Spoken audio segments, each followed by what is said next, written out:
Algebraic structure. A non-empty set G equipped with one or more binary operation is called algebraic structure.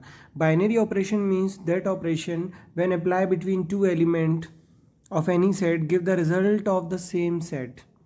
Group. Group is an algebraic structure where four axioms are satisfied. Closure property. A operation B belongs to G for all AB belongs to G. Associativity, A operation B operation C is equal to A operation B operation C for all ABC belongs to G. Existence of identity. That means such element when applied with any element of the set give the result as same element. That means E operation A is equal to A. E is the identity element. Existence of inverse.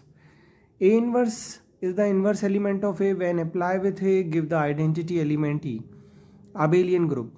A group is called abelian if one more property that is called commutativity is satisfied. A operation B is equal to B operation A. That means if we change the order then no effect in the result for all A belongs to G. This is abelian property also when we change the order of two elements with any operation, then there is no effect in the result. When these five properties are satisfied, then group is called abelian group. I plus Q plus R plus, these are the examples where R is the set of real number, Q is set of rational number and I is the set of integer. Groupoid. An algebraic structure is called groupoid. Binary algebra or quasi group if binary operation O satisfy only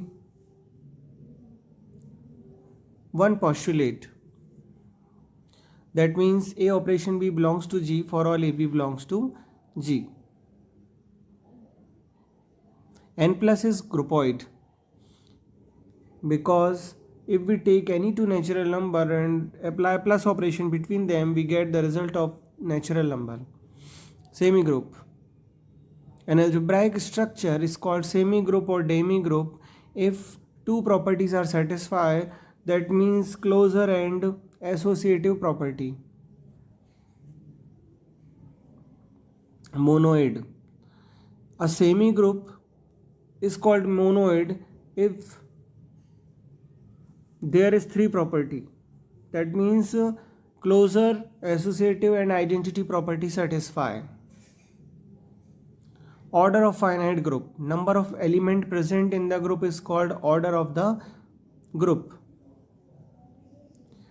General properties of group. Uniqueness of identity element. Identity element of the group is unique.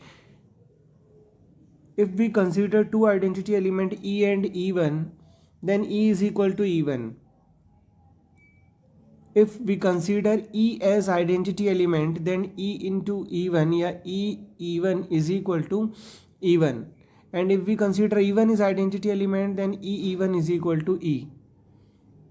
Left side of both equation are equal, that why right side also equal, E is equal to E1. Uniqueness of inverse is same as above. Now 1 minus 1, I minus I. These are called fourth root of unity. That means x to the power 1 by 4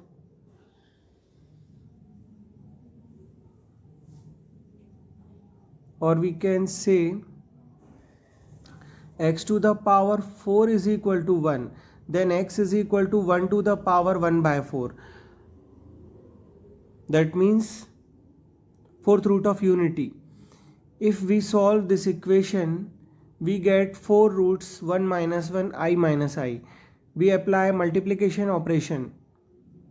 Then we see that 1 into 1 is equal to 1. 1 into minus 1 is equal to minus 1. 1 into I is equal to I. 1 into minus I is equal to minus I. These are the results. By the help of this table, we can easily see the result and check some properties, either closure property satisfy or not. This complete set contain 1 minus 1, I minus I. No any other element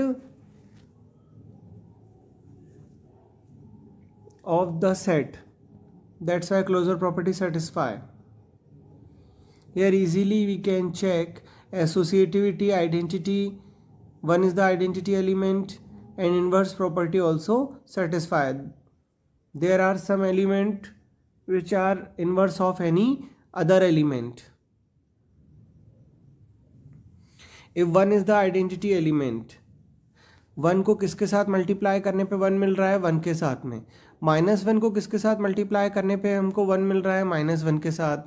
आई को किसके साथ multiply करने पे हमको one मिलता है, देखिए I into minus I is equal to one. ठीक है, तो इस तरीके से हर एलिमेंट का इन्वर्स हमको मिल रहा है, जिसके मल्टीप्लाई करके हमको आइडेंटिटी एलिमेंट मिल जाता है. This is cube root of unity. X cube minus one is equal to zero. इस इक्वेशन को सॉल्व करेंगे.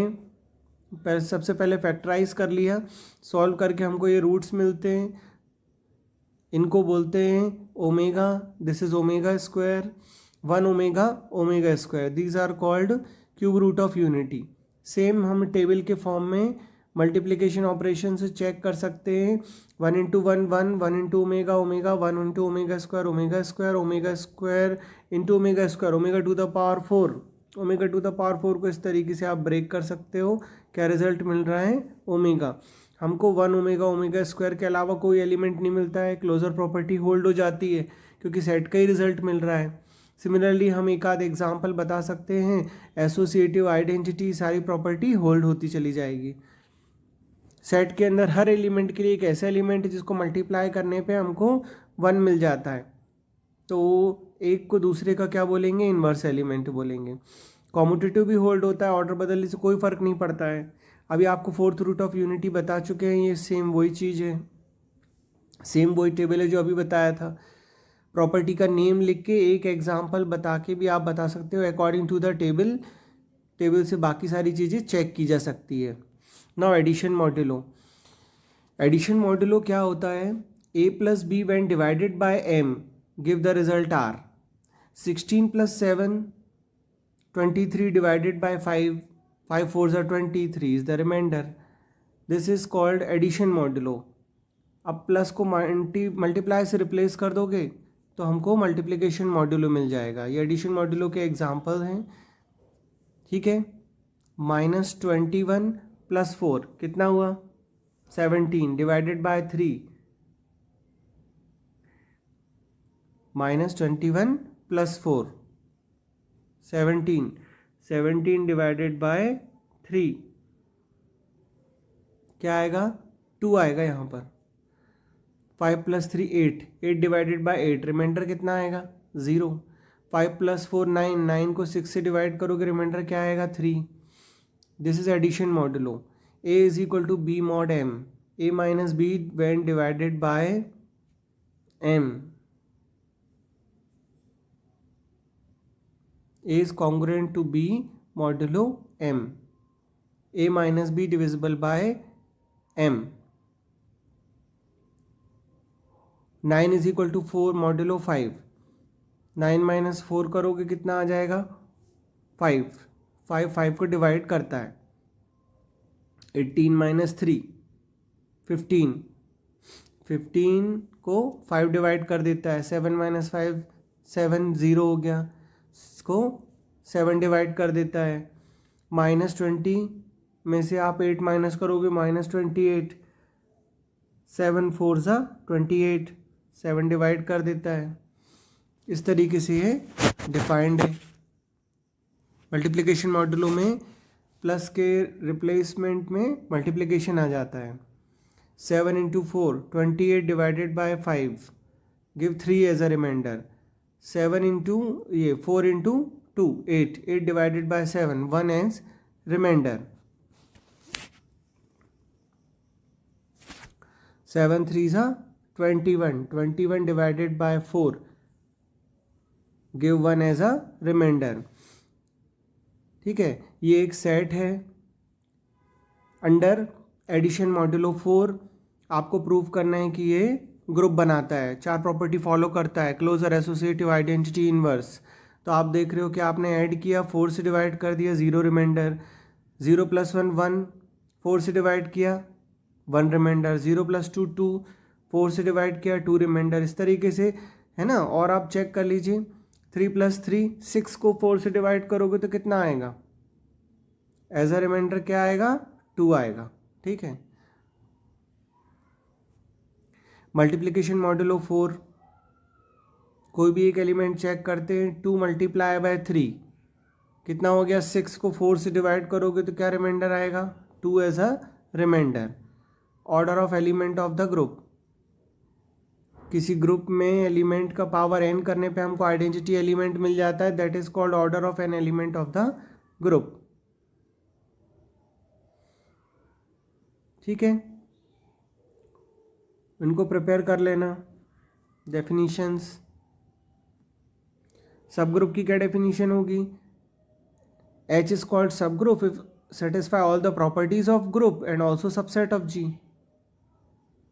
ग्रुप की चारों प्रॉपर्टी को भी सेटिस्फाई करेगा।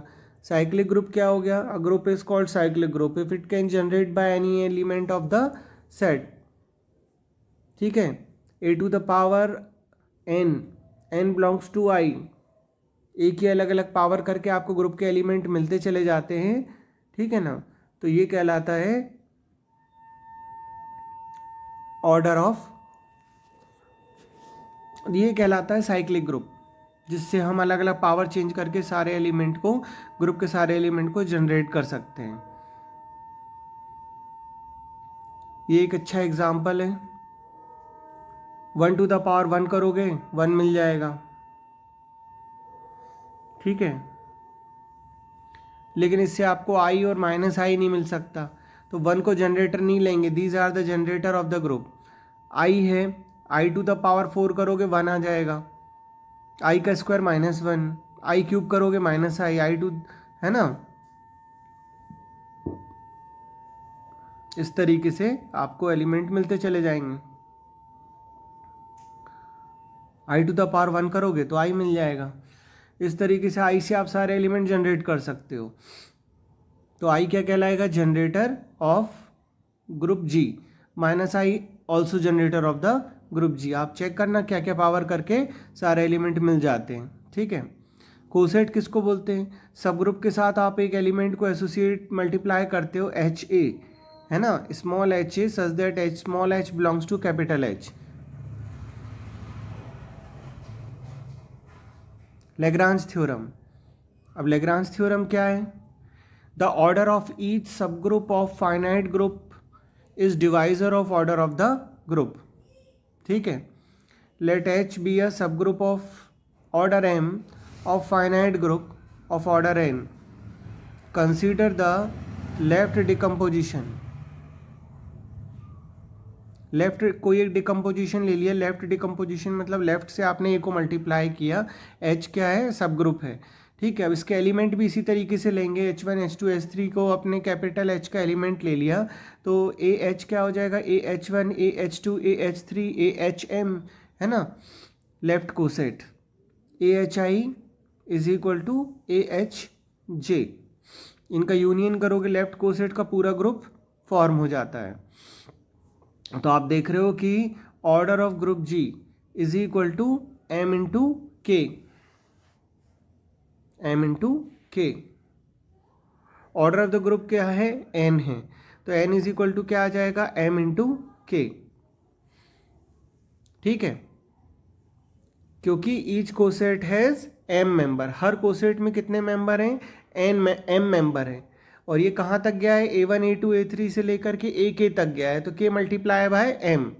ठीक है, इससे पूरा ग्रुप मिल जा रहा है, इसलिए ऑर्डर ऑफ द ग्रुप के इक्वल है। तो K कैसे मिलेगा, N डिवाइडेड बाय M करके आपको मिल जाता है K। ठीक है ना, अब order of group G divided by order of H, order of group G divided by order of H।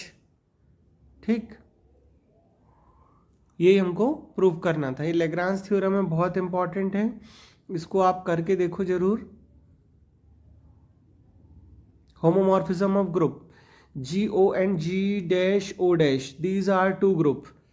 ठीक है, F of A operation B is equal to F of A operation dash F of B। मतलब हम apply करते हैं operation, mapping apply करते हैं, F is a mapping from G to G dash, तो F of A operation भी क्या आ जाता है, F of A operation dash F of B, दूसरे ग्रुप का ऑपरेशन आ जाता है। ठीक है, अब होमोमॉर्फिज्म इनटू,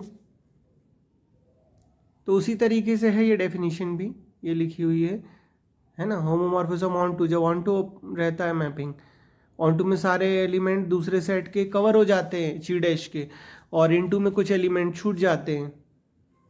मोनोमॉर्फिज्म क्या है, वन वन होमोमॉर्फिज्म, जब मैपिंग वन वन होती है, एक एलिमेंट एक से कनेक्टेड होता है ना, ये है one one homomorphism is called monomorphism. Endomorphism, a homomorphism G into itself is called endomorphism. Epimorphism and onto homomorphism is called epimorphism. सारी अलग अलग चीज़ें हैं, ध्यान देना। onto homomorphism क्या है, onto होने के साथ साथ homomorphism होता है ना। onto में दूसरे सेट के सारे एलिमेंट कवर होते हैं, कोई छूटता नहीं है, into में कुछ छूट जाते हैं। ठीक है, तो इस तरीके से आप देखते चले जाइए ये सब डेफिनीशन। अब isomorphism, F of A operation B is equal to F of A operation dash F of B, F is a mapping from G to G dash. ठीक है,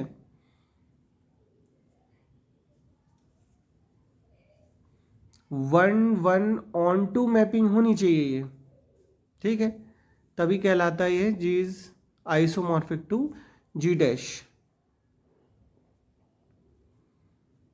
ये एडिशन मॉड्यूलो 2 है, तो इनको आप ज़रूर से देख लो, एक एक बार डेफिनेशंस रीड कर लो, आरजीपीवी के लास्ट ईयर के क्वेश्चन पेपर देख लो, क्या क्वेश्चन आ रहे हैं उनको प्रिपेयर कर लो। कोई डाउट है तो आप पूछ सकते हैं हमसे व्हाट्सएप पे।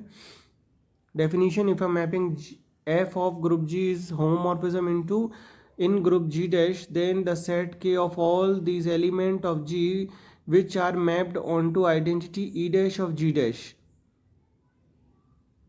Is called kernel of homomorphism. ठीक है, जिससे हमको दूसरे ग्रुप के आइडेंटिटी एलिमेंट मिल जाते हैं। पहले ग्रुप के वो सारे एलिमेंट जिन पे मैपिंग अप्लाई करने पे हमको दूसरे ग्रुप के आइडेंटिटी एलिमेंट ई डैश मिल रहे हैं। ठीक है, तो वो सारे एलिमेंट का कलेक्शन क्या कहलाता है, कर्नेल ऑफ होमोमॉर्फिज्म। ठीक है, इसका एग्जाम्पल देख लो, G is equal to I plus ले लिया, set of integer with plus operation, and G dash क्या है, one minus one I minus I, fourth root of unity with dot operation, multiplication operation. F is a mapping from G to G dash. ठीक है, I to the power n से define है अपना function. F of m plus n आपने लिया, plus operation लिया ना यहाँ वाला, तो ये हो जाएगा I to the power m plus N, that means I to the power m into I to the power n। I to the power m का क्या मतलब होता है, Fm, और I to the power n का क्या मतलब होता है, Fn। ठीक, Fm और Fn। ठीक है, अब कौन सा ऑपरेशन आ गया, ये मल्टीप्लिकेशन आ गया, दूसरे ग्रुप का ऑपरेशन आ गया। ठीक है, इसलिए therefore kernel of homomorphism is the following set, ये सब आएंगे, क्योंकि 4 के मल्टीपल जब रहते हैं तो कितना आ जाता है, 1 आ जाता है, दूसरे ग्रुप का आइडेंटिटी एलिमेंट है 1। ठीक है, 4m, 4 का कोई multiple, m belongs to integer. ठीक है, ये ऑटोमॉर्फिज्म ऑफ ग्रुप है, an isomorphic mapping of G onto itself